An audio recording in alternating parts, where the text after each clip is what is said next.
ونؤمن به ونتوكل عليه ونعوذ بالله من شرور أنفسنا ومن سيئات أعمالنا من يهد الله فلا مضل له ومن يضلله فلا هادي له ونشهد أن لا إله إلا الله وحده لا شريك له ونشهد أن سيدنا ومولانا محمدا عبده ورسوله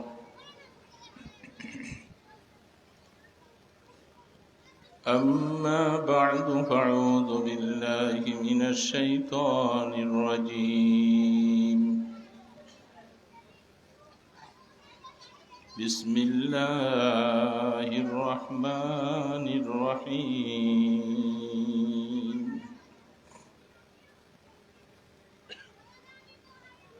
يا أيها الذين آمنوا اذكروا الله ذكرا كثيرا وسبحوه بكرة وأصيلا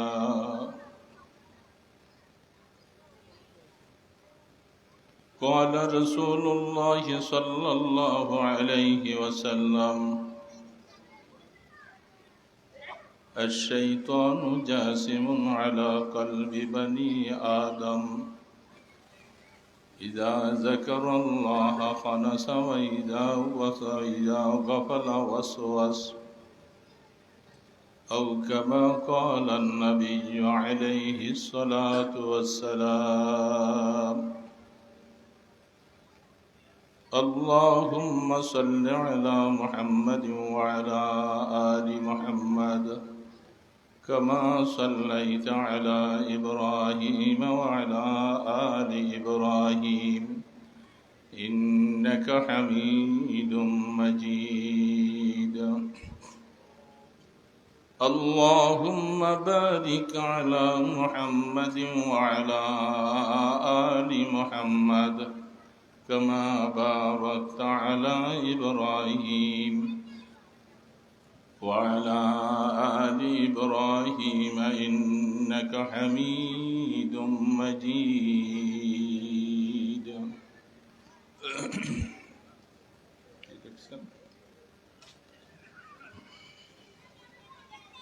দক্ষিণ রঘুনাথপুর জনকল্যাণ বাজার এলাকাবাসী মিফতাহুল উলুম ইসলামিয়া হাফিজা মাদ্রাসার উদ্যোগে তাফসীরুল কোরআন মাহফিলের প্রথম দিনের দ্বিতীয় অধিবেশনের সম্মানিত সভাপতি কাবিল ইহতেরাম হযরত উলামায়ে কিরাম নেককার দিনদার মুসলমান ভাইরা, রব্বুল ইজ্জাতের দরবারে শুকর আদায় করছি যিনি মেহেরবানি করে আমাদেরকে দয়া করে ঈমানের দৌলত দান করলেন। সকলে বলি আলহামদুলিল্লাহ।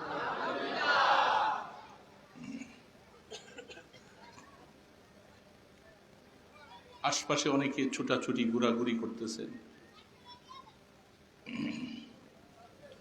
কিছু কিছু শ্রোতারা আছেন ওনারা জুয়ান বক্তা তালাশ করে, কি ঠিক না বেঠি? আমরা বুড়া হয়ে গেছি, আমরা তো জুয়ান ছিলাম এক সময়। আল্লাহ পাক মেহেরবানি করে যে এই পর্যন্ত হায়াত রাখছেন, আমি তো এই শুকর আদায় করে শেষ করতে পারবো। এই জন্য বুড়ারা এরা অনেক সময় বুড়াদের সাথে একটা মিল আছে, জুয়ানরা জুয়ানদের সাথে মুনাসেবাত। তারা গরম বয়ান শুনতে চায়। আমাদের এখন আর গরম কথা বলার মতো শক্তি নেই, নিজের সেই শক্তি দিয়া ওরকম গরম কথা বলতেও পারি না। গরম ময়দানে আইসা বেশি বলি না, মসজিদের মিম্বরে বলি যা বলার। যারা ইউটিউবে দেখেন তারা মসজিদের মিম্বরে কথাগুলি শুনেন। তো সব জায়গার মধ্যে সব সময় গরম কথা মুনাসিব না। তবে সময় উপযোগী হিসাবে কিছু কথা বলা হয়। আমরা রাজনৈতিক করি না, রাজনৈতিক প্রেক্ষাপটে আলোচনা করি না। যারা রাজনৈতিক করে তারা রাজনৈতিক আলোচনায় ব্যস্ত। আমাদের জীবনের এখন শেষ পর্যায়ে চলে আসছি। রাজনৈতিক নিয়ে এখন চিন্তা করার মতো সময় আমাদের নেই। আমরা বলি আমাদের ওলামায়ে কেরামদের কথা, যারা আমাদের উপরে কিছু জুলুম নির্যাতন করে রাখছে তাদেরকে আমরা বলি, এটা তাদের পছন্দ হোক বা না হোক। কারণ হেফাজতে ইসলামের পক্ষ থেকে কিছু জিম্মাদারি আমাদের আছে। সেই জিম্মাদারি হিসাবে আমরা আমাদের যতটুকু বলার সরকারকে সুন্দর ভাষায়, শালীন ভাষায় আমরা তাকে বলে থাকি। এবং আমাদের ওলামায়ে কেরামদেরকে মুক্তি দেওয়ার জন্য আমরা বহুবার প্রধানমন্ত্রীর সাথে, স্বরাষ্ট্রমন্ত্রীর সাথে, এনএসআইয়ের সাথে, এদের সাথে বহুবার বৈঠক করেছি। তো তাদের সাথে বৈঠক করতে করতে এখন অল্প আমাদের 2-4 জন ভাইয়েরা এখনো আছে, আর বাকি সবাইকে চেষ্টা করেছি, আমাদের চেষ্টার ফল তারা এদেরকে মুক্তি দিয়েছে। তো আমরা যেভাবে চেষ্টা করি সরকারকে বলে ওনাদের থেকে এদেরকে মুক্তি দেওয়ার জন্য ফিকির করেছি, চেষ্টা করেছি। কিছু কিছু ভাইয়েরা আছি যেটা আপনারা আমাদের বিভিন্ন সময় বিভিন্ন মিটিং মিছিল রাজনৈতিক কথাগুলি অনেক সময় অনেকে শুনে থাকেন। তারা আমাদের উপরে এইভাবে করে রাখছেন। এখন আমরা যতই তাদেরকে কঠোর বলি এরা আমাদের কঠোরতা শুনতে চায় না, বরং তাদের সাথে আমরা চেষ্টা করতেছি লিয়াজু রেখে আমাদের ওলামায়ে কেরামদেরকে মুক্তি দেওয়ার জন্য। আমরা সেই রাস্তায়, আপনি মাঠে বহু চিৎকার করবেন, তারা কিন্তু না শোনার মতে ভান করে থাকে, এরা শুনতেও চায় না। এই জন্য আমরা তাদের সাথে তাদের টেবিলে বসে যেভাবে বললে তারা শুনবে সেই চেষ্টাই করেছি। করতে করতে আমাদের ভাইদেরকে মুক্তি তারা অনেকে দিয়েছেন যারা বেরিয়ে আসছে। এর জন্য আমাদের হেফাজতের প্রচেষ্টার কোনো ত্রুটি নেই। আমরা হেফাজতের ইসলামের পক্ষ থেকে যারা যারা সাধ্য অনুসারে আমরা প্রচেষ্টা করেছি। আপনারা গ্রামগঞ্জে আছেন, হয়তো অনেক সময় শুনতেও পারেন, আমাদের আলোচনা অনেকে দেখেছেন। এই জন্য কিছু কিছু ভাইয়েরা, আমি ভূমিকা হিসাবে 2টা কথা বলতেছি, অসুবিধা হইতেছে? আলোচনা একটু পরে।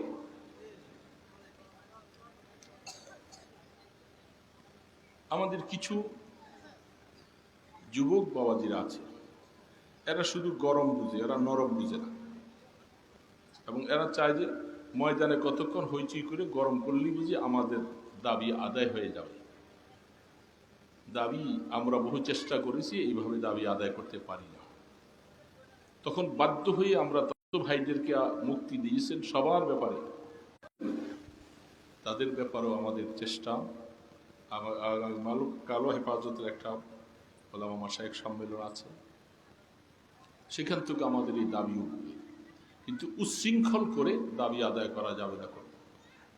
আমাদের কিছু কিছু ভাইয়েরা আছে যারা উচ্ছৃঙ্খলতা পছন্দ করে, এরা চায় যে মারামারি ভাঙচুর ইত্যাদি করলেই বুঝি দাবি আদায় হয়ে যাবে, এতে করে হিতে বিপরীত হয়।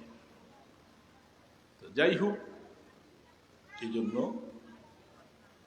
বর্তমান হালাতের ভিতরে আমাদের ইয়াহিয়া মাহমুদ সাহেব, উনি আবার গরম বয়ান করে, উনি আসলে দেখবেন গরম করে।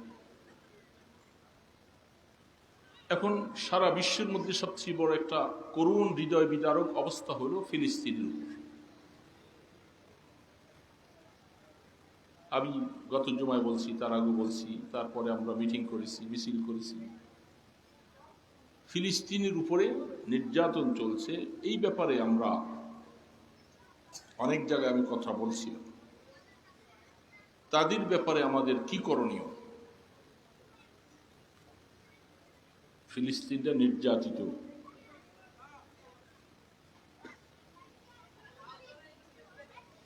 ইসরায়েলদের নির্যাতন, ইহুদিদের নির্যাতন।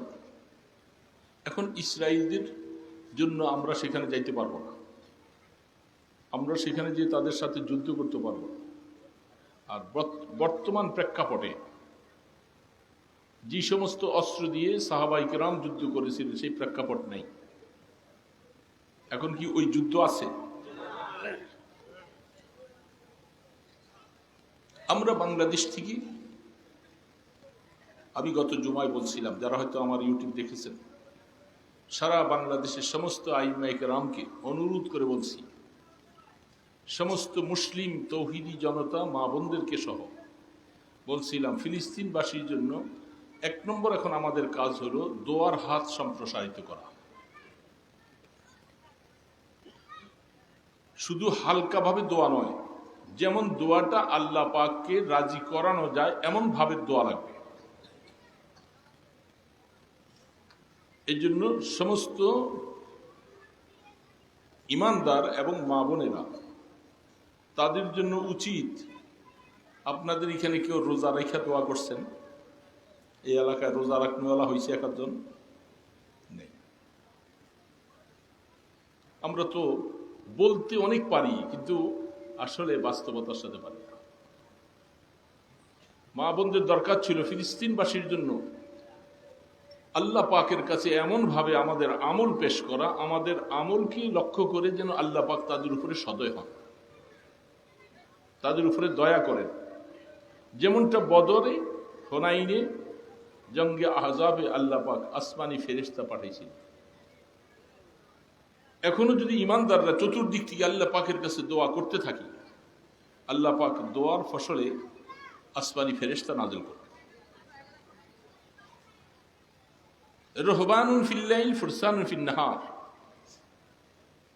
রাসূল করিম সাল্লাল্লাহু আলাইহি সাল্লামের সাথে যে সাহাবায়ে কেরাম ছিলেন, তাদের কথা হাদিস শরীফে বর্ণনা পাওয়া যায়। ওনারা রাত ভরে তাহাজ্জুদ পড়ে আল্লাহর কাছে চোখের পানি ছাড়তেন, আর দিনের বেলায় ঘোড়ার পিঠে জিহাদ করতেন। এই ছিল তাদের সিফাত। এই জন্য এখন আমরা সেখানে যাইতে পারবো না, আমাদের কোনো অস্ত্র নাই, শক্তি নাই।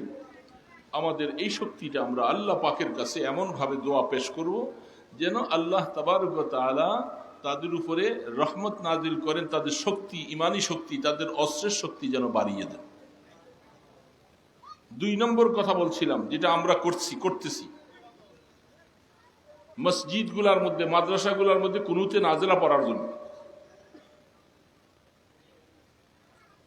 তা তো আমরা করি না। আমি বলছি কারণ আমার ইউটিউব হয়তো সবখানে অনেক জায়গায় পৌঁছছে, যারা যারা জানে, চিনে, তারা জানে। অনুরোধ করে বলছি সবাইকে, আমাদের সম্পর্কিত যারা আছে সেখানে, আমি আমাদের মাদ্রাসায়, আমাদের মসজিদে কুনুতে নাজিলা চালু করছি, যেটা রাসূল করিম সাল্লাল্লাহু আলাইহি ওয়াসাল্লামের থেকে সুন্নাত। জালেমদের জন্য কাফের মুশরিকরা সাহাবায়ে কেরামকে যখন নির্মমভাবে হত্যা করেছিলেন, শহীদ করেছিলেন, বুখারী শরীফ খুলে দেখেন, আল্লাহ রাসূল 40 দিন কুনুতে নাজিলা পড়ে তাদেরকে বদদোয়া করেছেন। যেগুলি আমাদের করা দরকার, আমরা এখানে হাজারো হইচই করলে লাভ হবে না। আমরা আসমানওয়ালাকে বাধ্য করব যেন তাদের উপরে আল্লাহ পাক রহমত নাজিল করে। এই রহমত নাজিল করার প্রেক্ষাপটগুলি কুনুতে নাজিলা মুখস্থ করে ফজরের নামাজে রুকুত থেকে উঠে কুনুতে নাজিলা পড়া দরকার। ইমাম সাহেবকে এটা মুখস্থ করে নেওয়া দরকার, তখন উনি পড়বে। আর আল্লাহ পাকের কাছে দোয়া করা দরকার। যারা রোজা রাখার শক্তি আছে, রোজা রেখে তাদের জন্য দোয়া করা দরকার। কে ভাই কথাটি বলছেন, বুঝছেন আপনারা? এগুলি হলো আমাদের কাজ। এগুলি কাজ না করে শুধু কেবল হইচই করবো আর স্লোগান দিব, এখানে তো স্লোগান দিয়ে ফায়দা হবে না, ফায়দা তো সেখানে। সেটা মুসলমানদের কেবলা, মুসলমানদের কাবা, মসজিদে আকসা। এই জন্য মসজিদে আকসা, বাইতুল মুকাদ্দাস যাওয়া তো লাগবে, কেউ তো বাঁচা যাবে না। সারা বিশ্বের সমস্ত মানুষকে ময়দানে হাসরে যাওয়া লাগবে। সেই ময়দানে হাসর কায়েম হবে, তার মিডল পয়েন্ট হবে মসজিদে আকসা, বাইতুল মুকাদ্দাস।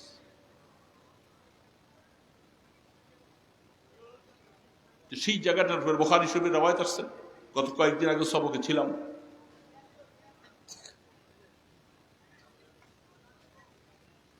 আল্লাহ তাবারক ওয়া তাআলা জিবরিল আলাইহিস সালাতু ওয়াস সালামকে বলছেন, জমিনের মধ্যে আমার যত প্রিয় ভূমি আছে, সমস্ত ভূমিগুলোর মধ্যে ফিলিস্তিনের ভূমিটা আমার কাছে অত্যন্ত পছন্দনীয় ভূমি। বুখারী আলী রাহমাহুল্লাহ হাদিস বয়ান করেছেন, সরাসরি সবকে হাদিস ছাত্রদের পড়াইছেন। এবং সেখানে রাহমাতুল লিল আলামিন, রাহমাতুল আলম তিনি বলতেছিলেন, আমি যখন মেরাজ গিয়েছিলাম, তখন মেরাজে সিদরাতুল মুনতাহা যখন আমাকে রেখে জিবরিল সরে আসবে, তার উপরে জিবরিলের যাওয়ার ক্ষমতা নাই। তখন আল্লাহ রাসূল বলেন, আমি দেখতেছিলাম সেই সিদরাতুল মুনতাহার সেই বড়ই গাছের জট থেকে, গোড়ার থেকে 4টা নহর প্রবাহিত। বুখারীর রওয়ায়াত খুলে দেখেন।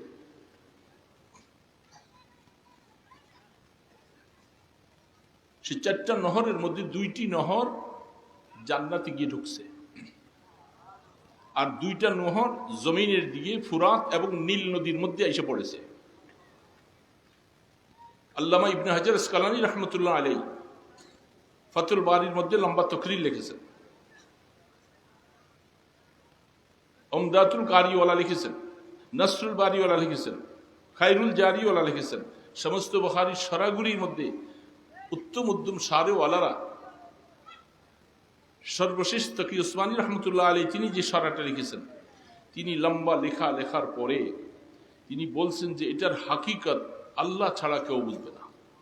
যে আসমান থেকে সেখান থেকে 2টা নহর, একটা নীল নদীতে, একটা ফুরাত নদীতে ফেলেছেন, সেখানের দ্বারা আল্লাহ তাবারক ওয়া তাআলা এই জন্য বলছেন, সুবহানাল্লাযী আসরা বিআবদিহি লাইলাম মিনাল মাসজিদিল হারাম ইলাল মাসজিদিল আকসা আল্লাযী বারাকনা হাওলাহু।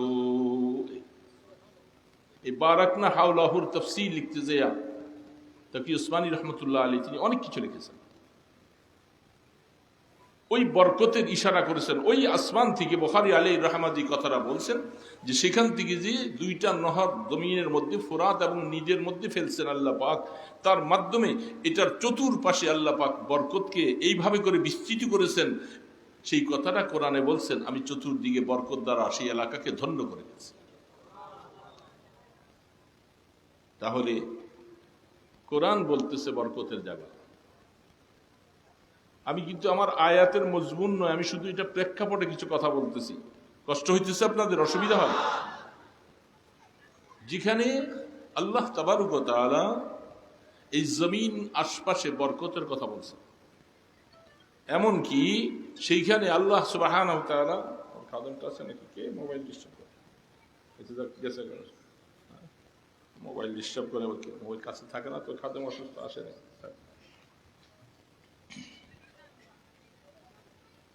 সমস্ত আম্বিয়া কিরামদের সেইখানে আল্লাহ পাক ওই বাইতুল মুকাদ্দাসে সবাইকে একত্রিত করেছেন। সর্বশেষ নবী করিম সাল্লাল্লাহু আলাইহি সাল্লামের ইমামতিতে সমস্ত নবীদেরকে সেখানে পৌঁছেছেন। জায়গাটা কত বরকতওয়ালা! আপনারা ওইদিকে কেউ কেউ দেখতেছেন কেন? ভালো না লাগলে বলবেন, আমি বন্ধ করে দেব কথা। তাহলে কেন ওই দিক তাকাচ্ছেন? কি সেখানে? 2 মনে কোনোদিন কাজ হয় না। অন্য মানুষকে রাস্তায় গাড়ি চালাবেন, অ্যাক্সিডেন্ট করবেন। আলোচনা শুনতে বসছেন, কোরআন হাদিসের আলোচনা। মুসাফির মানুষ আমরা আসছি, এই জন্য দিল এবং চক্ষু কান সজাগ রেখে কথা শুনতে হবে। আমি বলনেওয়ালার যে উদ্দেশ্য, আপনার সেই একই উদ্দেশ্য, হেদায়েতের প্রতি মহতাজ সবাই। হেদায়েতের দিকে মহতাজ না? কারো যদি হেদায়েত না লাগে তাহলে উনি চলে যান, আপনি তো ভরপুর হেদায়েতওয়ালা আছেন, দরকার নেই। হেদায়েতের মহতাজ সবাকে, এই জন্য অন্য মানুষকে হব না, অন্যদিকে চায় থাকলে কথা ছুটে যাবে। যেখানে সমস্ত নবীদেরকে আল্লাহ পাক একত্রিত করলেন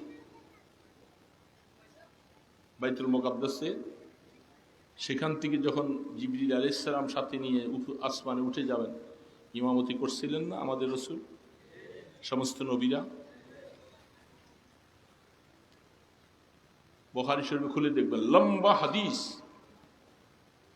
12 পারার শেষে প্রায় 1.5 পৃষ্ঠা। সেই হাদিস শরীফের মধ্যে আল্লাহ রসুলের মেরাজের বয়ান দিয়েছিলেন এবং সেখানে লিখেছিলেন রসুল সেখানে ইমামতি করলেন। তিনি কি আসমান থেকে আসার পরে না যাওয়ার সময়? এখন প্রশ্ন, বিভিন্ন নেকাতগুলি হাদিসে আসছেন। রসুল যাওয়ার সময় ইমামতি করছেন, নবীদের সাথে দেখা হয়েছে। আদম আলাইহিস সালাম থেকে নিয়ে ঈসা আলাইহিস সালাম পর্যন্ত সমস্ত নবীদের সাথে দেখা হয়েছে না? তাহলে প্রথম আসমানে যে পরিচয় করাই তখন লাগতেছে কেন রসুলকে? ইনি বাবা আদম, ইনি মুসা, ইনি হারুন, ইনি ঈসা, ইনি ইব্রাহিম, জিবরিল আলাইহিস সালাম পরিচয় করাচ্ছেন কেন? প্রশ্নটা বুঝেন নাই? এখন আপনাদের সাথে আমার এখানে দেখা হয়েছে, আমাকে এখন একটু এখান থেকে বাইরে গেলে ওই জনকল্যাণ বাজারে গেল, এই যে নারায়ণগঞ্জের হুজুর, ডিএটি হুজুর দেখি, দেখছেন না? বলতে পারবেন না? এখন আল্লাহ রসুল সমস্ত নবীদের ইমামতি করলেন। আসমানে উঠার পরে জিবরিল আলাইহিস সালাম নবীদের সাথে রসুলকে পরিচয় করাই দিচ্ছেন। রসুলকে দেখেই তো চিনার কথা, বুঝেন নাই?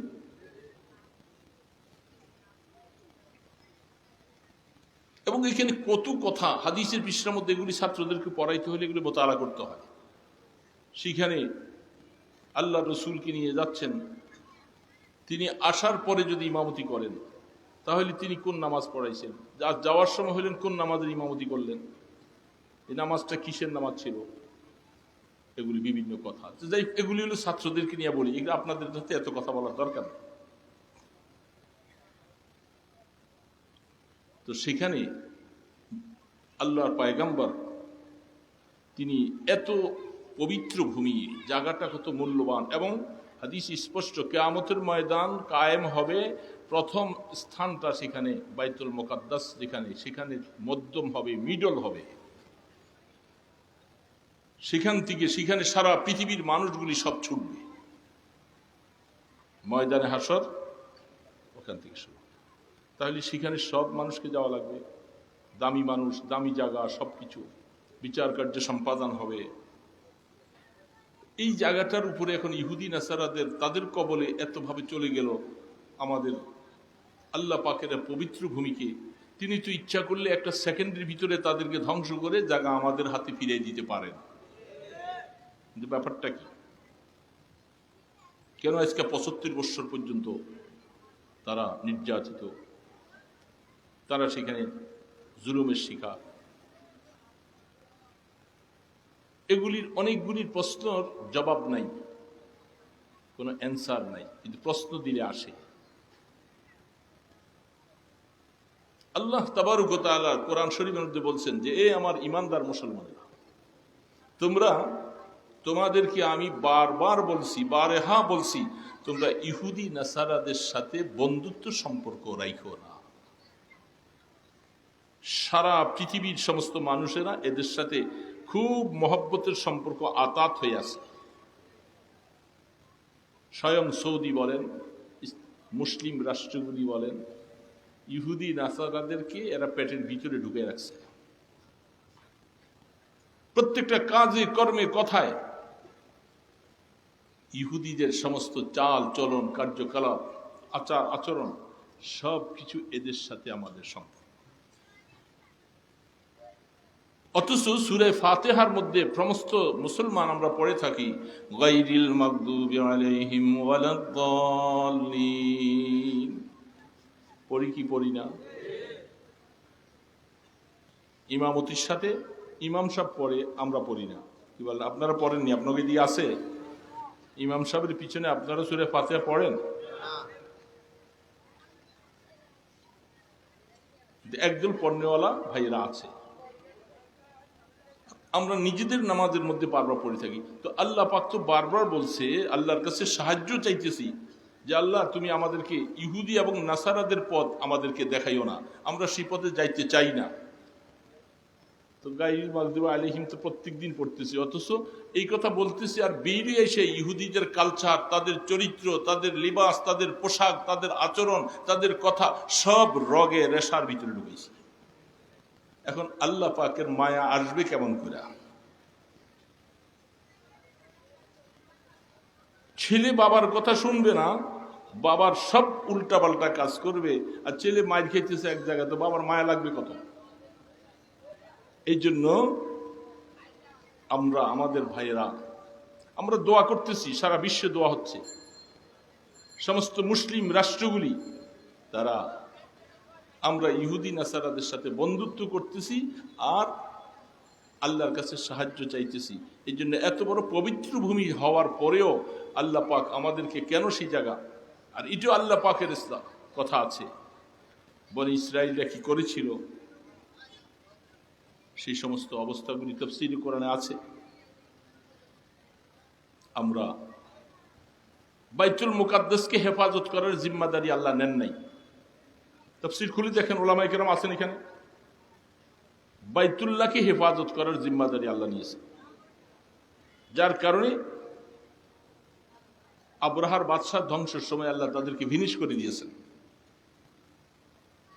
হ্যাঁ, ওই সময় হেফাজত করবেন। হাদিসের মধ্যে বুখারী এটাও রিওয়ায়াত আছে যে দাজ্জাল যখন পৃথিবীতে আসবে, এই চারটা জায়গা এখানে দাজ্জালের প্রভাব চলবে না। চারটা মসজিদ, 1 নম্বর বাইতুল্লাহ, 2 নম্বরে মসজিদে নববী, 3 নম্বরে বাইতুল মুকাদ্দাস, 4 নম্বরে মসজিদে তুর। মুসা নবীন আলাইহিস সালাতু ওয়াস সালাম যে তুর পর্বতে আল্লাহ পাক থেকে তৌরাত আনছিলেন, এই চারটা জায়গার মধ্যে দাজ্জাল পৌঁছতে পারবে না, হেফাজত করবেন আল্লাহ ওই সময়।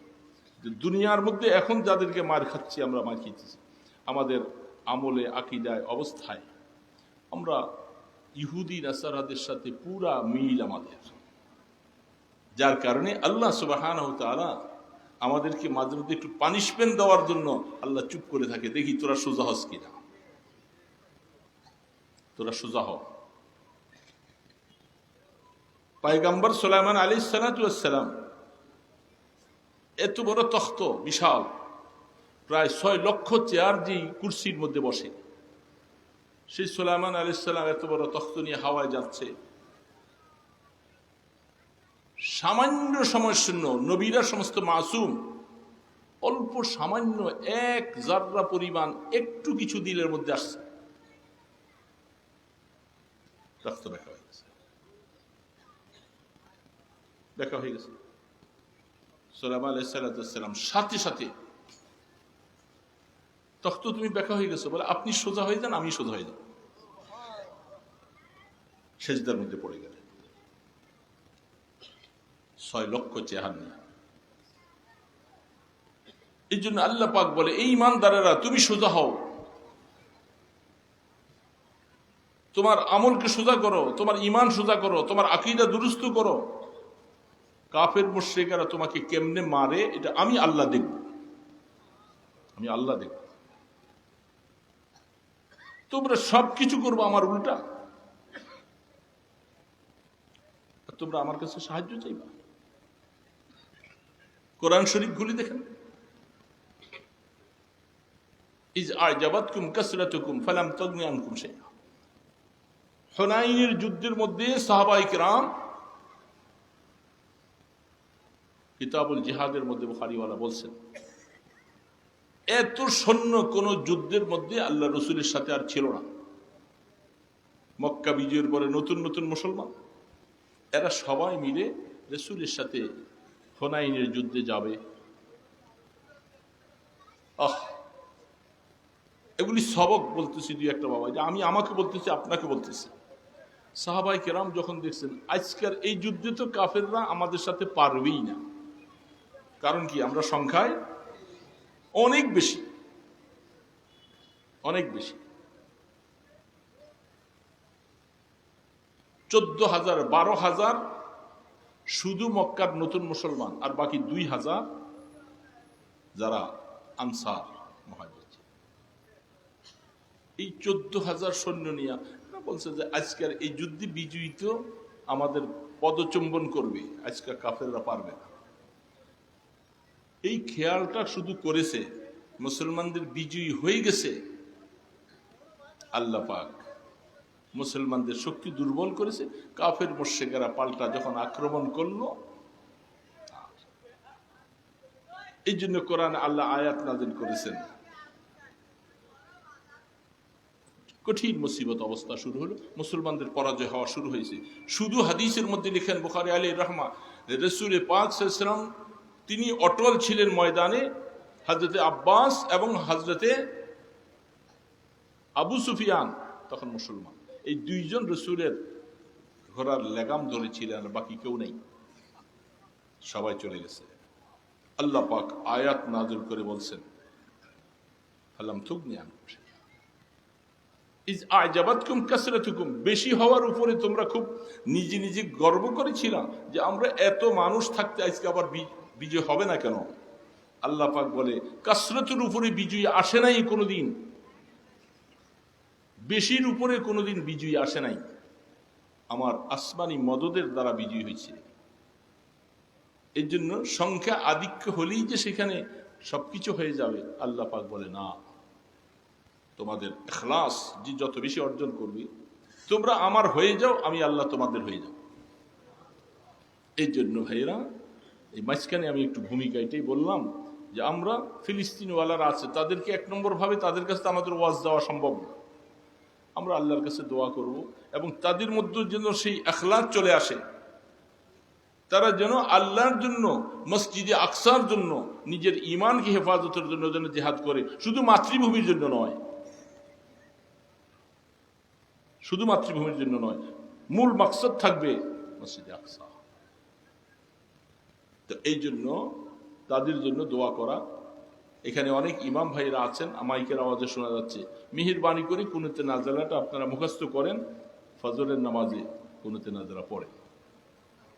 এবং মুসল্লি ভাইদেরকে একটু বলা দরকার, ওনারাও পারলে ব্যক্তিগত আমল করে, আর রাত্রি শেষ ভাগে উঠে উঠে চোখের পানি ছেড়ে আল্লাহর কাছে কান্দেন যে আল্লাহ এরা আমাদের ভাই মুসলমান, সেটা আমাদের কিয়ামতের ময়দানে, মুসলমানদের সেই ময়দানে হাসরের জায়গা, আল্লাহ তুমি এই জায়গাটা ইহুদিদের হাত থেকে মেহেরবানি করে মুসলমানদেরকে আজাদ করে দাও, এই চেষ্টা করা। বুঝে আসছে কথা? এই হলো, এগুলারে এখন গরমভাবে কতক্ষণ যদি বলতাম, আপনারা সবাই স্লোগান মলোগান দিয়ে একবারে সব নাম দিবাস করে ফেলতেন। আমি ওই দিকে বলি নাই, কিন্তু আমার কথা বলা হয়ে গেছে, সব ভাষাটা স্লোগানের আন্দাজে বলি নাই। কিছু কিছু ভাইরা স্লোগানের আন্দাজে বলে, সেটা বললেই একবারে ধরো মারো, ইহুদিকে মারো, কাপড় মারো, এইখানে এত চিল্লিয়ে লাভ নেই। এইখানে আমি যে আয়াতটা পড়েছি, এটার উপরে আমি ছোট্ট করে কিছু কথা বলি, যেটা আমাদের সকলের দরকার। যারা জেহাদ করতেছে তাদেরও দরকার, যারা আমরা জেহাদ করি না তাদেরও দরকার। তবে হ্যাঁ, এক সময় আসবে, বুখারী আলাইহির রাহমা বলছেন, এক সময় আসবে, এই যে এখন বিশাল বিশাল অস্ত্র দেখতেছেন, অ্যাটম বোম করতেছে, এই করতেছে, এক সময় আসবে এই সমস্ত অস্ত্রের ক্ষমতা সব ক্যান্সেল হয়ে যাবে, আবার পুরাতন যুদ্ধ যেরকম হয়েছিল আল্লাহর পয়গাম্বরের জামানায়, ওই জামানায় আবার ফিরে আসবে। যেটাকে আল্লাহ রাসূল বলছে, আল জিহাদু মাজিন ইলা ইয়াউমিল কিয়ামা, জিহাদ হবে। হযরত ইমাম মাহদী আলাইহিস সালাম আসবেন, ঈসা আলাইহিস সালাম আসবেন, আসবেন তো না? ঈসা ইসলাম মরে গেছে, ঈসা ইসলাম আসবেন।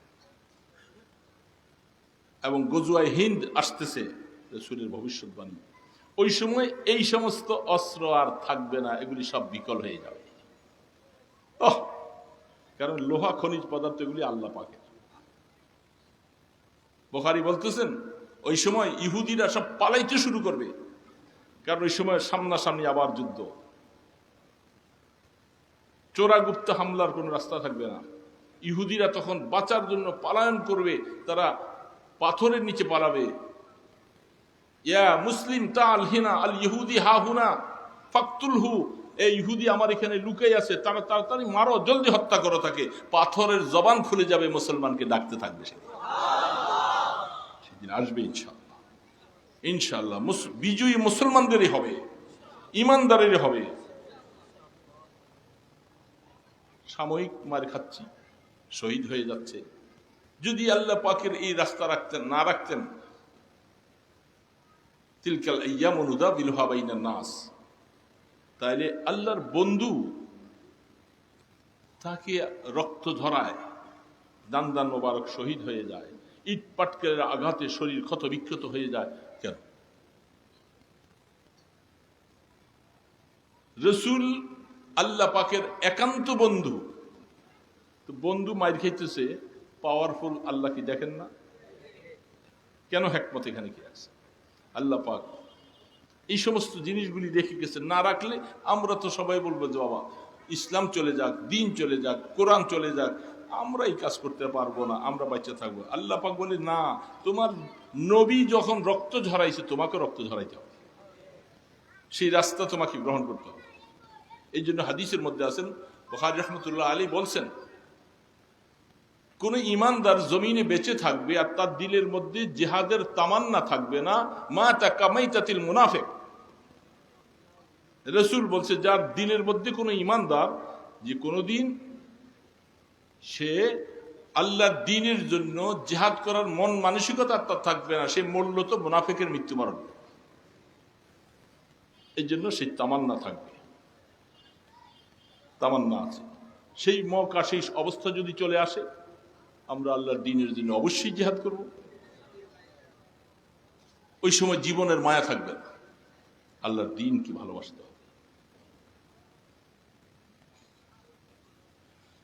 যাই হোক, আমলটা যেটার কারণে আমাদের সব কাজগুলি সুন্দর হবে, আমরা সেই আমলটার দিকে যাই। এখন পারি না। আল্লাহু আকবার। ইয়া আইয়ুহাল্লাযীনা আমানু যকুরুল্লাহ। ঈমানদারকে বলছেন, এই ঈমানদার, সারাদিন তোমার চলতেছে সকাল থেকে সন্ধ্যা, সন্ধ্যা থেকে সকাল, দিনের পরে দিন, রাতের পরে রাত চলে যাচ্ছে। তুমি আল্লাহ পাকের ইসমে জাত জিকিরের তাফসীরের মধ্যে লিখেছেন, অনেকগুলি লিখেছেন, রুহুল মানিওয়ালা লিখছেন, যেই সময় যে আমলটা শরীয়ত করতে বলছেন, ওই সময় ওই কাজটা ওইভাবে আদায় করা, এটাও জিকির। যেই সময় যে কাজটা শরীয়ত যেইভাবে করতে বলছে, আমি সিঁড়ি বাইয়া যখন উপরের দিকে উঠবো, তখন কি বলবো? সবাই বলেন, কি বলবো? এটা একটা জিকির। এই সময় আপনি এটা বাদ দিয়া অন্য আরেকটা করবেন, এটা জিকির। নামবার সময়, টয়লেটে যাওয়ার সময় দোয়া আছে না নাই? খানা খাওয়ার সময় আছে না নাই? আজানের সময় আজানের জবাব দোয়া আছে। এই মুহাদ্দিসিন কেরাম লিখছেন, যেই সময় যে আমলটা শরীয়ত নির্ধারণ করেছে, ওই সময় ওই আমলটা যথাযথ করার নাম জিকির। এখন সেইখানে এই কথাটাও প্রশ্ন আসছেন, প্রত্যেকটা সময় মতো আমল করা জিকির, কোরআন তেলাওয়াত আফজালে জিকির। এর মাঝে বিশেষ করে আল্লাহ সুবহানাহু ওয়া তাআলা কোরআনের বিভিন্ন আয়াতে বলছেন, ইসমে জাতের জিকির, এটাও আলাদাভাবে ভিন্ন একটা আমল। তুমি সারা দিন রাতের ভিতরে আল্লাহ পাকের জিকির বেশি করে করো, সুবহানাল্লাহ, বেশি করে। কোন আমলের ব্যাপারে বেশি করে করার কোনো প্রমাণ নাই, একটাও নেই। নামাজ বেশি পড়ো, রোজা বেশি রাখো, যাকাত বেশি দাও, হজ বেশি করো, কোথাও নাই। নামাজ পড়ো, রোজা রাখো, হজ করো, এটা কিন্তু এই একটা জায়গার মধ্যে রব্বুল ইজ্জাত বেশি করতে বলছে, ইয়া আইয়ুহাল্লাযীনা আমানু যকুরুল্লাহা যিকরান কাসীরা। এই ঈমানদাররা, তোমরা বেশি করে তোমাদের মাওলার জিকির করো। বেশি করে শব্দটা এখানে লাগছে। যেমনটা কোন নেয়ামত আল্লাহ পাকের কাছে বেশি চান নাই রাসূল। একটা নেয়ামতের ব্যাপারে আল্লাহ রাসূল দোয়া করেছেন যে আল্লাহ আমাকে এই নেয়ামতটা বেশি দেন, আর কোন নেয়ামতের ব্যাপারে বেশি দেন বলেননি। সেই নেয়ামতটার নাম হলো দুধ। বলেন সুবহানাল্লাহ। দুধের নেয়ামতটা রাসূল করিম সাল্লাল্লাহু আলাইহি ওয়াসাল্লাম আল্লাহর কাছে দোয়া করে বেশি চাইছে, আল্লাহুম্মা বারিক লানা ফি, বলেন তারপরে ওয়াজিদনা আমিন। আর এরকম দোয়া হাদিসে কোথাও নাই যে আল্লাহ এটার মধ্যে বরকত দাও, এটাই আছে, কিন্তু এটা আমাকে আরো বাড়াইয়ে দাও, কোন নেয়ামতের বেলায় নাই। যারা মুহাদ্দিসিন কেরাম হাদিস গবেষণা করতেছেন, এইটা নিয়ে যারা সবসময় সময় কাটাইতেছেন, এদের থেকে বর্ণনা হিসাবে ওনারা তো অনেক গবেষণা করেন। তারা বলেন কোন নেয়ামত আল্লাহ আমাকে বেশি দাও রাসূল চান নাই, শুধু কি চাইছেন বলেন না, কি চাইছেন? দুধ। দুধের ব্যাপারে রাসূল দোয়া করতেছেন আল্লাহ বরকত দাও, আরো আরো বাড়াইয়ে দাও।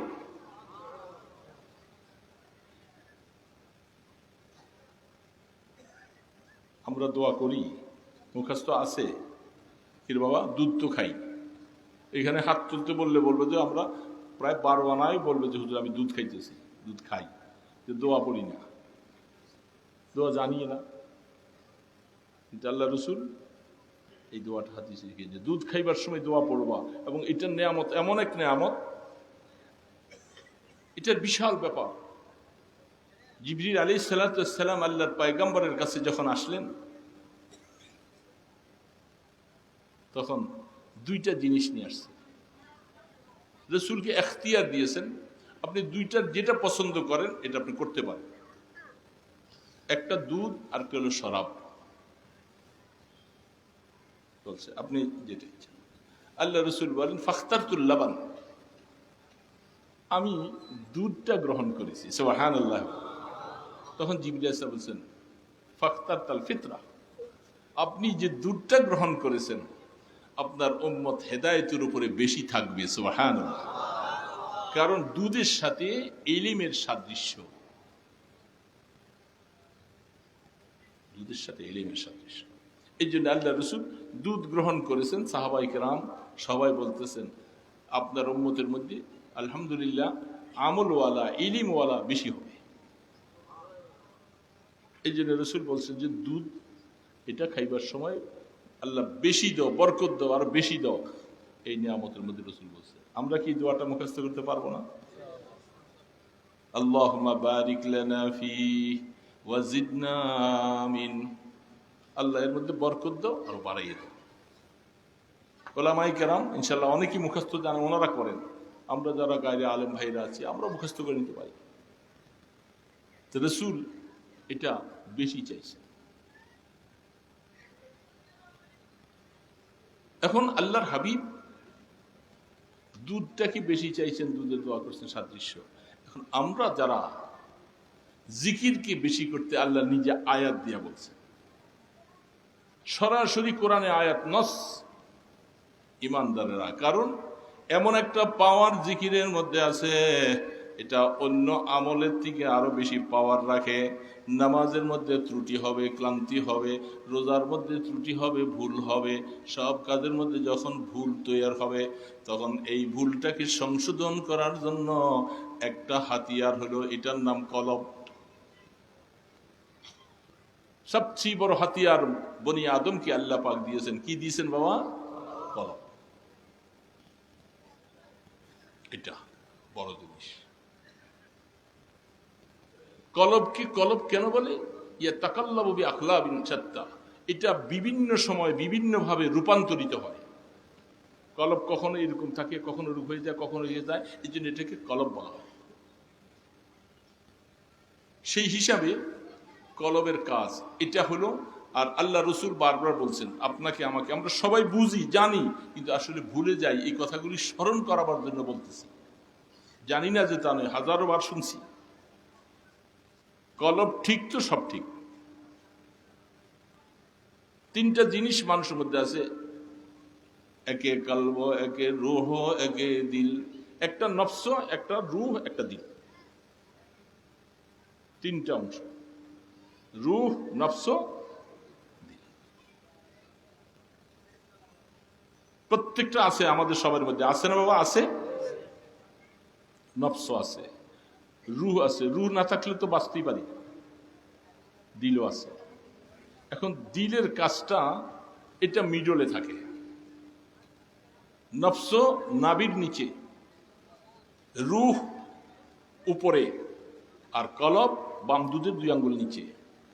এই মিডলে 2 দিকে তার সাথে সম্পর্ক। রূহ হযরত কাসিম নানভী রহমতুল্লাহ আলাইহি তিনি একটা কিতাবের মধ্যে বিস্তারিত লিখছেন, রূহ, নফস।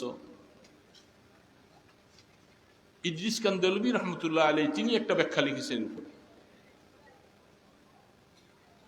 এই জন্য 3টা জিনিস আছে বাবা। নফসের কাজ হলো আপনাকে এই ওয়াজ থেকে উঠে নিয়ে যাওয়া। কি কাজ? উঠে নেওয়া যাওয়া। এটা কি ভালো কাজ না খারাপ কাজ? আপনি এখানে বসছেন, ওইদিকে ছেলেবেলেরা দুষ্টামি করে। নফসের কাজ হলো আপনাকে এই আলোচনা না শোনার থেকে ওই দিকে ফিরিয়ে দেওয়া। এই যারা যারা ওই দিক চাকাইছেন, ওই যে টুলটা লইয়া নাচে, ওই দিক চায়। ওই নফসে বলে এই ওয়াজ শুনিস না, এগুলি শুনলে যদি হেদায়েত পেয়ে যাস, ওই দিক চা, ওই দিক চা। এটা হলো নফসের কাজ। নফসের গোলামি করব, আমলের থেকে সরে যাও। নফস বলবে তুই নামাজ পড়িস না, নফস বলবে তুই রোজা রাখিস না, তুই দাড়ি রাখিস না, তুই টুপি মাথায় দিস না, তুই সুন্নত মতো চলিস না। এটা নফসের কাজ। কথা প্রসঙ্গে একটা কথা বলে ফেলছি, কারণ অনেকে চাঁদপুর এলাকার মানুষ, মাশাআল্লাহ এই দিকের মানুষ, এরা ভালো মানুষ। আমি আরো আপনাদেরকে আমরা 2-1 বার আসছি নাকি, হ্যাঁ গত বছর মনে হয় আসছিলাম, মাগরিবের পরে আলোচনা করে চলে গেছি। তার আগে আরেকবার আসছিলাম সম্ভবত, আমার খেয়াল থাকে না জায়গাগুলি। তো সেই হিসাবে বুখারী শরীফের মধ্যে এই ব্যাপারে খুব কঠোরতা বলছে। 2টা আমল কঠিন। ইন্নাল্লাহা লা ইয়ানজুরু নাজরা রাহমাতিন ইয়াউমাল কিয়ামা। আল্লাহ পাক কিয়ামতের ময়দানে এই 2 গুনাহ করনেওয়ালাদের প্রতি রহমতের নজর দিবেন না। বলে নাউজুবিল্লাহ। 2টা গুনাহ, রহমতের নজর। এখন আল্লাহ পাক যদি রহমতের নজর না দেয়, বাঁচার উপায় আছে? যেহেতু সমস্ত ক্ষমতা এখনো আল্লাহ পাকের, কিয়ামতের ময়দানও আল্লাহ পাকের হাতে। ক্ষমতা সব কার হাতে? বুখারী রাহমাতুল্লাহ আলাইহি হাদিস নকল করতেছেন। 2টা গুনাহ কঠিন, এই 2টার ব্যাপারে উম্মত গাফেল বেশি, আমরা বুঝি না। এই জন্য আমি অনেক সময় অনেকে দেখা করতে আসলে গুনার সাথে যারা জড়িত, আমি ওনাদেরকে মায়া করে বলি, ভাই আপনি হাদিসটা যদি জানতেন তাহলে আপনি বলতেন আমাকে। সেই হাদিসটা হলো, 1 নম্বর হলো যারা দাড়ি কামায়, 1 নম্বর। 2 নম্বর টাকনুগিরার নিচে যারা কাপড় পরে। এই 2টা কঠিন গুনাহ রাসূল বলছেন। টাকনুর নিচে লুঙ্গি, পায়জামা, প্যান্ট, যে কোনো কাপড়ে হোক, জামা, আপনারা শুনছেন যে এই অংশটা কাইটা জাহান্নামে ফেলবে। হাদিসের ব্যাখ্যায় লিখছেন না, পুরা মানুষটাকেই জাহান্নামে ফেলে দেওয়া হবে। 2 নম্বরে মাযাহিবে আরবা। হযরত সাইদ আহমদ পালনপুরি রাহমাতুল্লাহ আলাইহি তিনি কিতাব লিখেছেন, হুজ্জাতুল্লাহিল বালিগার তাফসীর, ব্যাখ্যা লিখেছেন, রাহমাতুল্লাহিল ওয়াসিআ। যাদের কাছে আছে দেখবেন, এই মোতালা করা শুরু করলে রাত্র কোন দিক দিয়ে চলে যায় মনে থাকে না। এত মজা, এত নেকাত লিখেছেন, এখান দিয়া হইচি করো রে বাবা কারা, তোমরা হইচি করো না। তিনি লিখছেন সেখানে দাড়ি সম্পর্কে, ফটু সম্পর্কে। এগুলি শাহ ওলিউল্লাহ মুহাদ্দিস দেহলভী রহমতুল্লাহ আলাইহি কিতাবুল হুজ্জাতুল্লাহিল বালিগা, সেটাকে তিনি ব্যাখ্যা করেছেন রহমাতুল্লাহিল ওয়াসিআ। তার মধ্যে অনেক লম্বা লেখা লিখছে সাইদ আহমদ পালনপুরি রহমতুল্লাহ আলাইহি। ওলামায়ে কেরাম সকলের কাছে উনি আজহার মিনার শামস এত পরিচিত আর এত প্রিয়, এত বড় আলেম।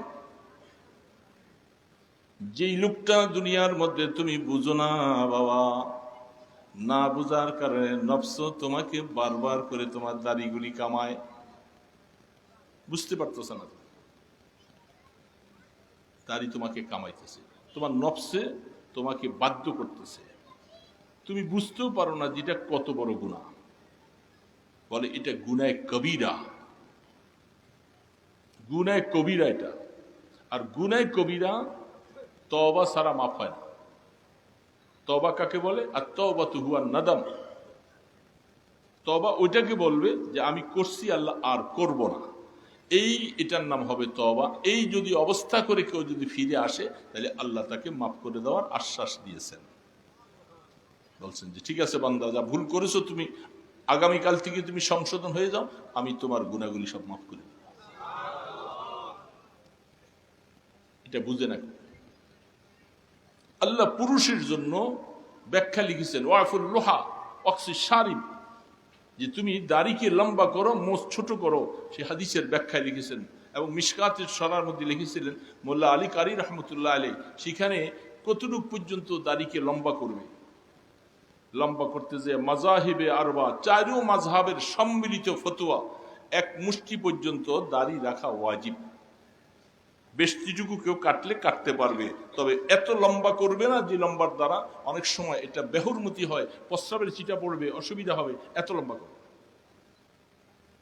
কিন্তু তার থেকে ছোট অবস্থায় কেউ কাটবে না। হাত্তা কি সমস্ত নবীদের দাড়ি ছিল, তিনি ফতোয়া দিয়ে পেশ করলেন সমস্ত আম্বিয়া কেরামদের দাড়ি ছিল। এমনকি কোরআন দ্বারা প্রমাণ করা হচ্ছে, হযরতে মুসা আলা নবীনা আলাইহিস সালাতু ওয়াস সালাম যখন তুর পর্বত থেকে আসতেছিলেন, তার কওমেরা যখন গরুর বাচ্চা বানাইয়া পূজা শুরু করেছে, হারুন আলাইহিস সালামকে জিম্মাদারি দিয়ে যান। আর মুসা আলাইহিস সালাম গোসা হইয়া হারুন আলাইহিস সালামের দাড়ি সহ ধইরা মাথায় টান দিয়া বলছে, তোমাকে জিম্মাদারি দিয়ে গেলাম, আর আমার উম্মতগুলি সব শিরিক করে করে, মূর্তি পূজা করে, গরুর বাচ্চা পূজা করে সব জাহান্নামী হয়ে গেল, তুমি কোথায় ছিলা? এই কথাটা কোরআন বলছে লা তাখুয বিলিহিয়াতি ওয়া রাসি, আছে না কোরআন শরীফে? তাই সরাসরি কোরআন বলতেছে দাড়ির কথা, নবীদের দাড়ি ছিল। এই জন্য বাবাজিরা অনুরোধ করব, আপনারা আমাদের ভাই, আপনি মুসলমান, আপনি ইমানদার, সমস্ত ইমানদাররা একে অপরের ভাই। আমার ভাই মুসিবতে পড়বে আর আমি খুশি হব, খোদার কসম সে আমার, তাহলে আমি ভাইয়ের হক আদায় করলাম না। আমার ভাই মুসিবতে পড়বে, আল্লাহ পাকের কথা অনুযায়ী কিয়ামতের ময়দানে সেই দাড়ি কাটনেওয়ালাদের মুসিবত আসবে। এবং এই কাজ যারা বারবার করে তাকে ফাসিক বলা হয়, ফাসিক বলা হয়।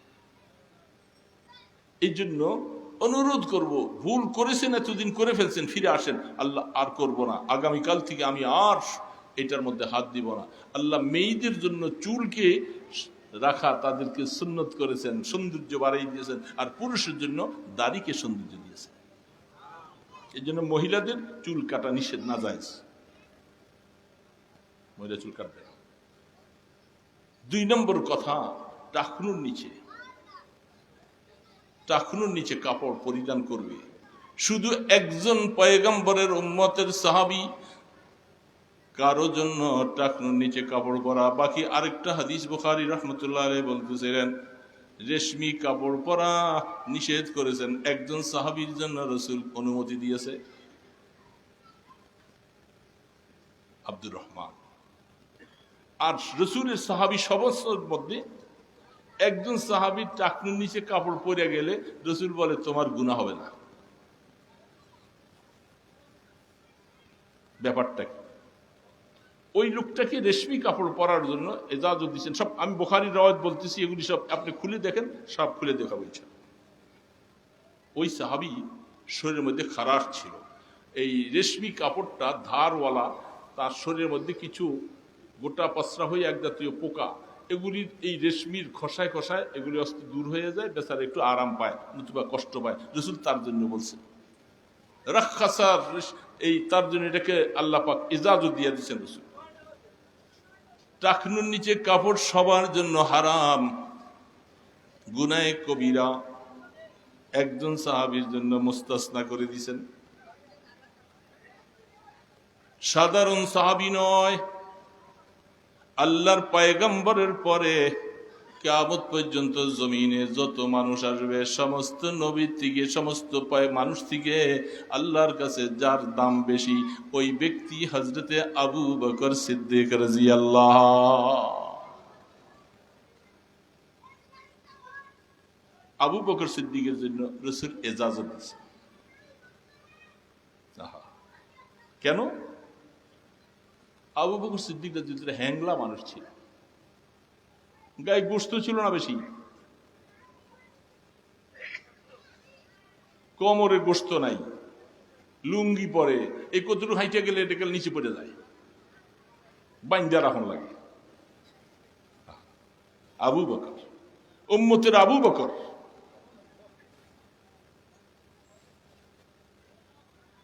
রাসূল বলতেছেন কিয়ামতের ময়দানে বাবু সিফাতিল জান্নাহ, বুখারী খুলে দেখেন, জান্নাতের বয়ান যেখানে বয়ান শুরু করেছে সেইখানে আল্লাহ রাসূল বলেন কিয়ামতের ময়দানে জান্নাতের 8টা দরজা দিয়া আমার এমন উম্মত আছে তাকে ডাকতে থাকবে, হালুম্মা ইলাইয়া ইয়া ফুলান, এ উমক তুমি আমার দরজা দিয়ে ঢুকো, সে উমক আমার দরজা দিয়ে ঢুকো। আবু বকর বলতেছি ইয়া রাসূলুল্লাহ, এমন মানুষও কি দুনিয়ার মধ্যে আছে জান্নাতের 8টা দরজায় একসাথে তাকে ডাকবে, এমন মানুষ কি হইতে পারে? আল্লাহ রাসূল বলেন আনা আযুন্নু আন তাকুনা মিনহুম ইয়া আবু বকর, এ আবু বকর, ওই ব্যক্তি তুমি আবু বকর হইবা আমি ধারণা করলাম।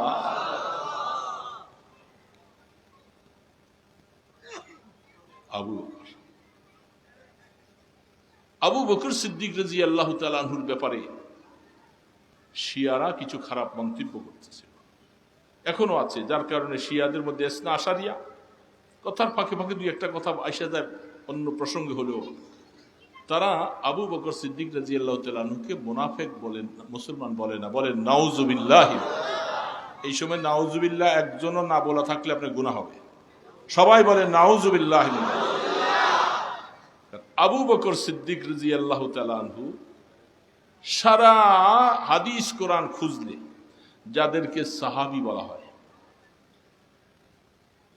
কারো ব্যাপারে সাহাবী শব্দ নাই, একমাত্র নস কোরআনের মাধ্যমে আবু বকর সিদ্দিককে আল্লাহ পাক সাহাবী বলে ঘোষণা করেছেন। সারা কোরআন খুঁজে দেখেন, একমাত্র আবু বকর। ইয ক্বালা লিসাহিবিহি, আছে না নাই? ইয ক্বালা লিসাহিবিহি লা তাহজান ইন্নাল্লাহা মা'ানা, যখন গারে সূরের ভিতরে কাফির মুশরিকদের মেরে ফেলার ভয়ে রাত্র গভীরে যখন আবু বকর সিদ্দিক রাদিয়াল্লাহু তাআলা আনহু নিয়া রাসূল গারে সূরে যাইয়া যখন আত্মগোপন করেছিলেন, ওই সময় আবু বকর সিদ্দিক একটু ভয় লাগছিল, আর ওহী আসছে। ইয ক্বালা লিসাহিবিহি, এই সাহিবী থেকে সাহাবা, রাসূলের সাহাবী আবু বকরকে বলে দেওয়া হচ্ছে আবু বকর লা তাহজান ইন্নাল্লাহা মা'ানা, ভয় পাইও না আবু বকর, আল্লাহ আমাদের সাথে আছেন। সেই আবু বকর সিদ্দিককে রাসূলের সাথে সফরে, হজরে, সর্ব জায়গায়, সর্ব অবস্থার মধ্যে, সর্বশেষ হায়াতের শেষ অবস্থায় রাসূলের পাশে শুইলেন। আর তাকে মুনাফিক বলে যারা, ওরা কি মুসলমান? ওই দলটা কি, ওই সম্প্রদায় কি মুসলমান? এরা শিয়া সম্প্রদায়। শিয়া ইসনা আশারিয়ার ভিতরে একটা দল আর বাকি প্রায় 11টাই সব হিসাব মতো এগুলি সব ইসলাম থেকে খারিজ। যারা আবু বকরকে ইমানদার বলতে পারবে না তারা মুসলমান থাকতে পারে না। আবু বকর সিদ্দিক, আবু বকর সিদ্দিক, সেই আবু বকর সিদ্দিক রাদিয়াল্লাহু শরীরে গোশত নাই, হ্যাংলা পাতলা, লুঙ্গিটা পরে পড়ে যায়। আল্লাহ রসুল বলছেন আপনার জন্য টাকনুর নিচে কাপড় পরে গেলে আল্লাহ মাফ করে দিচ্ছেন। কারণ যেখানে ইউকরিউকা সালাম, আল্লাহ সুবহানাহু ওয়া তাআলা আপনাকে বহু সময় বহু জায়গায় সালাম জানাইছেন। আল্লাহ পাক হযরত আয়েশা সিদ্দিকাকে সালাম জানাইছেন। সে আবু বকর সিদ্দিক রাদিয়াল্লাহু কি জন্য দেখেন কোমরে গোশত নাই, কিছু নাই, এই জন্য ওনার টাকনুর নিচে কাপড় গেলে মাফ। আমাদের কি এই অবস্থা? আমরা তো ইচ্ছা করে টাকনুর নিচে কাপড় পরি, পায়জামা পরি। হাত্তাকে যে পায়জামাটা আমি টাকনুর নিচে সবসময় পরার অভ্যাস, তো পায়জামাটা খুলে রাইখা রাত্রে ঘুমাইলেও আমার আমল নামায় গুনাহ লেখা হয়। কেন? কারণ হলো আগামীকাল আমি আবার গুনাহটা করব, এই নিয়ত দিলের মধ্যে থাকে যদি, তাহলে এখন কিছু সময়ের জন্য গুনাহ বাদ হলো, আগামীকাল আবার করব নিয়ত থাকার কারণে আমল নামায় গুনাহ লেখা হবে। পায়জামাটা খুলে লটকাইয়া রাখছি, আবার আগামীকাল এটা পরব, নিয়ত আছে না? এই গুনাহটা দিলের মধ্যে থাকার কারণে, গুনার খায়েশাত দিলে থাকার কারণে গুনাহ লেখা হবে ঘুমাইলেও। উম্মত মুসলমান ভাইরা, বুঝতে পারতেছি না আমরা যে আমাদের হাসতে হাসতে যে গুনাহ কবিরা হয়ে যাচ্ছে।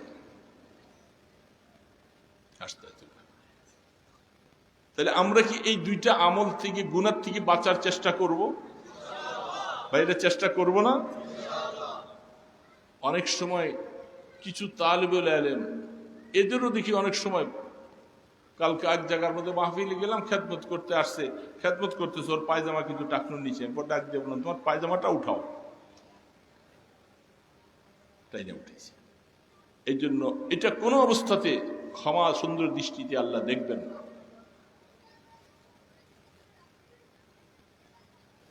এই দুইটা গুনাহ থেকে আমরা বাঁচবো। এখন আল্লাহ সুবহানাহু ওয়া তাআলা বলছেন আমাদেরকে, তাই জিকির কি করতে বলছেন? বেশি করতে বলছেন না কম? সারা দিনে আমি আল্লাহ পাকের জিকির আজকে কতবার করছি? ভাইরা রাগ করতেছেন আমার কথায়? সারাটা দিন চলে যায়, সকাল থেকে সন্ধ্যা, সন্ধ্যা থেকে সকাল, দিনের পরে রাত, এইভাবে আসতে থাকে। বাবা, আমার সন্তান তো আমাকে বহুবার আব্বা ডাকছে, আমি আমার মাওলাকে কতবার আল্লাহ ডাকলাম।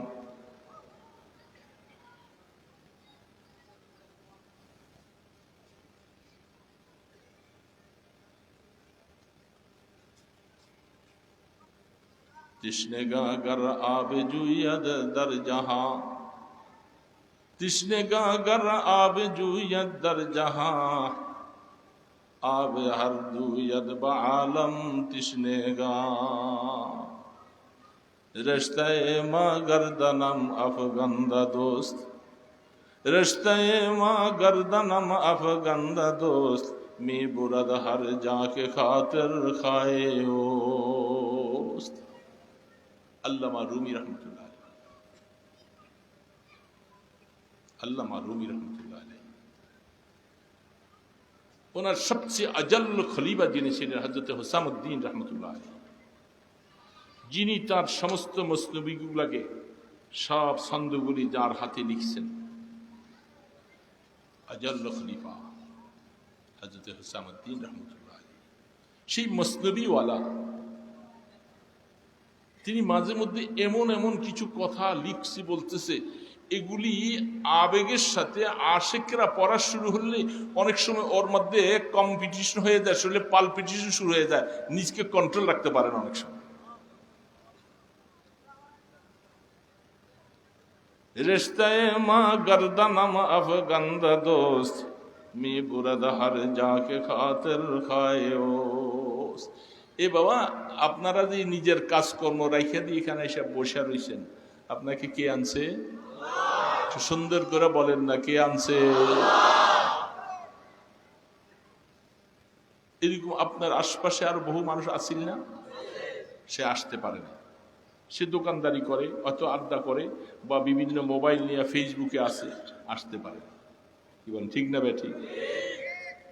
রাস্তায় চলতেছেন, বন্ধু দুইজনে আছেন, নামাজের সময় হয়েছে, গাড়িটা রাইখা ড্রাইভার নামাজ পড়তেছে, আর মালিক সিগারেট খায়, চা খায়, দোকানে বৈশা বৈশা, আছে না নাই? এরকম বিভিন্ন জায়গার মধ্যে দেখা যায়। নামাজের সময় হলো, একজন নামাজে যায়, আরেক বন্ধুরা আড্ডা মারে, বলে তুই নামাজ পড়ে আয়, আমরা একটু চা পানি খাইয়ে নিচ্ছি, নামাজ পড়বি তো, যা পড়ে আয়গা। এই নামাজে চলে গেল আর এটা খায়। এই সমস্ত কথাগুলাকে একত্রিত করে আল্লামা রুমি বলতেছে, তুমি মাহফিলে আসো নাই, তোমাকে আনা হইছে, তুমি নামাজে যাও নাই, তোমাকে নেওয়া হইছে।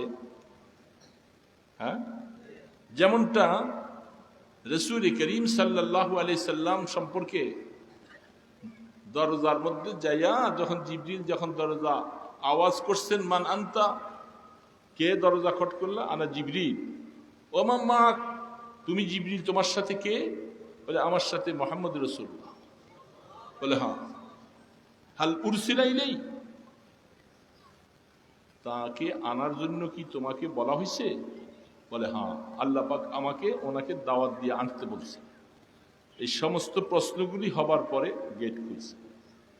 প্রত্যেকটা দরজার মধ্যে খুলে দেখেন, প্রত্যেকটা দরজায় প্রশ্ন, তুমি কে, তোমার সাথে কে, যাকে আনছো ওনাকে কি আনার জন্য বলা হয়েছে? বলে হ্যাঁ।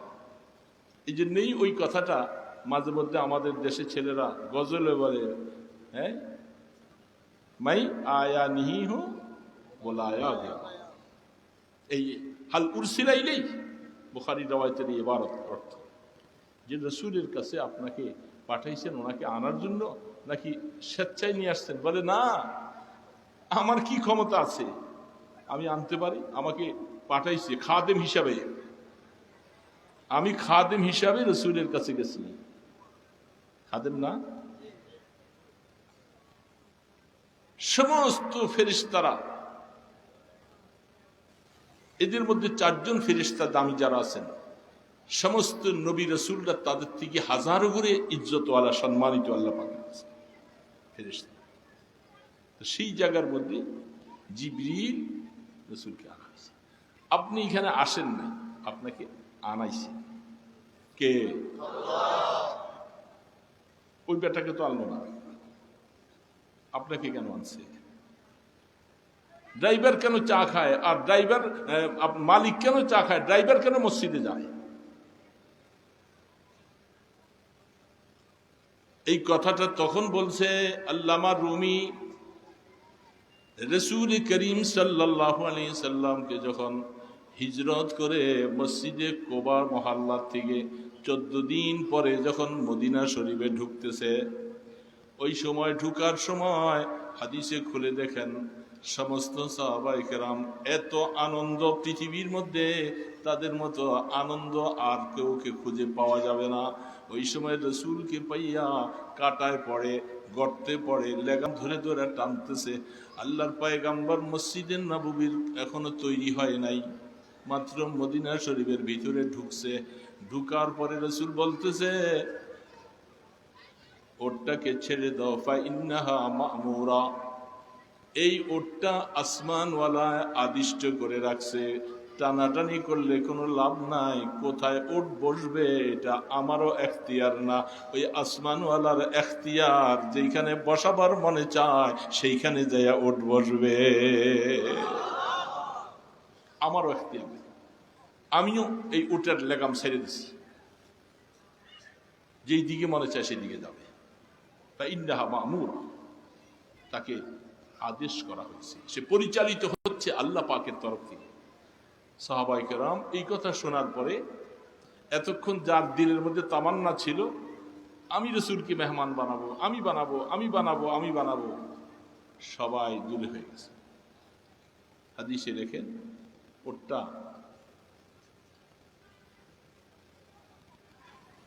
আবু আইয়ুব আনসারী রাদিয়াল্লাহু তাআলার বাড়ি যেখানে, এখানে অল্প সময়ের জন্য বসছে, আল্লাহ রসুল নামেন নাই। এখান থেকে উইঠা যেখানে আজ এখন মসজিদে নববী তৈরি হয়েছে, বাহ, মসজিদে নববী এখানে হবে, এইখানের সিদ্ধান্তটা আসমানওয়ালা দিয়েছে। ওটা সেইখানে যাইয়া বসছে, কতক্ষণ বসার পরে আল্লাহ রসুল এখনো নামেন নাই, আবার ওটা সেখান থেকে উঠে আসে। একটা জানোয়ার, জানোয়ার, একটা ওট, এর কি আকল আর কি জ্ঞান আছে? আমরা তো বলি যে তো আকল জ্ঞান কিছু নাই। দেখেন তারে চালাইতেছে, সেখানে বসছে যেখানে মসজিদে নববী তৈরি হলো, সেখানে কতক্ষণ বসার পর ওটটা আবার উঠছে। সাহাবাই কেরাম শুধু দেখতেছেন কি অবস্থা, আল্লাহ রহমতের দো আলম, ওটের থেকে নামেন। আবার ওটটা ঘুরে ঘুরে আবু আইয়ুব আনসারী রাদিয়াল্লাহু তাআলা বাড়িতে থাকে। আমি আবু আইয়ুব আনসারীদের বাড়ি বলি না এই জন্য, কারণ বাড়িটা আসলে তার না, বাড়িটা আমাদের নবী মুহাম্মদ রাসূলুল্লাহ সাল্লাল্লাহু আলাইহি ওয়াসাল্লামের নিজস্ব বাড়ি। সুবহানাল্লাহ, ওই বাড়ি রসুলের বাড়ি। আবু আইয়ুব আনসারী রাদিয়াল্লাহু তাআলা আনহু তিনি এখানে থাকে, বসবাস করে। ওই আয়াতের তাফসীর খুঁজে দেখেন উলামায়ে কেরাম, ওয়া কওমু তুব্বা কুল্লুন কাযযাবার রাসূলা ফাহাক্কা ওয়াঈদ। এই আয়াতের তাফসীর খুললে দেখবেন যে আবু আইয়ুব আনসারী রাদিয়াল্লাহু তাআলা আনহুর বাড়ি না, এই বাড়িটা হলো কার? রাসূল সাল্লাল্লাহু আলাইহি ওয়াসাল্লামের নিজের বাড়ি। সেইখানে উনি আছেন। ওই কওমে তুব্বা, বাদশাহ, দিনদার, নেককার, এই জন্য হাদিসে লেখে তুব্বা ইমানদার, তিনি ইমান চিঠি লিখে গেছে, শাহিদু আলা আন্না আহমাদা, আমি এই কথা সাক্ষী দিতেছি, যেহেতু এইখানের মধ্যে 400 ওলামায়ে কেরামদেরকে নিয়ে ইয়ামান থেকে তুব্বা বাদশাহ আইসা মদিনা শরীফে সফর করতে আইসা ওই ভূমিটা যখন দেখছিল, দেখা ওলামায়ে কেরাম বলেন, বাদশাহ তুব্বা জাহাপানা, এই জায়গার থেকে আমাদের যাইতে মনে চায় না, কারণ এই জায়গার মধ্যে আমরা আসমানি কিতাবের মধ্যে পেয়েছি আখিরি জামানার পয়গম্বরের হিজরতের জায়গা হবে, তিনি আসবে, তিনি এখানে এসে হিজরত করবে, এগুলার প্রমাণ পাইতেছি, এই জন্য এখান থেকে যাইতে মনে চায় না। এই জন্য বাদশাহ দিনদার নেককার চিঠি লিখছেন, লম্বা চিঠি আসছেন যে আমি যদি ওই জামানাটা পাইতাম, আমি ওনার চাচাতো ভাইয়ের মতো ওনার ডান হাত হয়ে যেতাম, শত্রুরা যখন ওনাকে উৎখাত করার চেষ্টা করবে তাদের সাথে আমরা মোকাবেলা। যাও।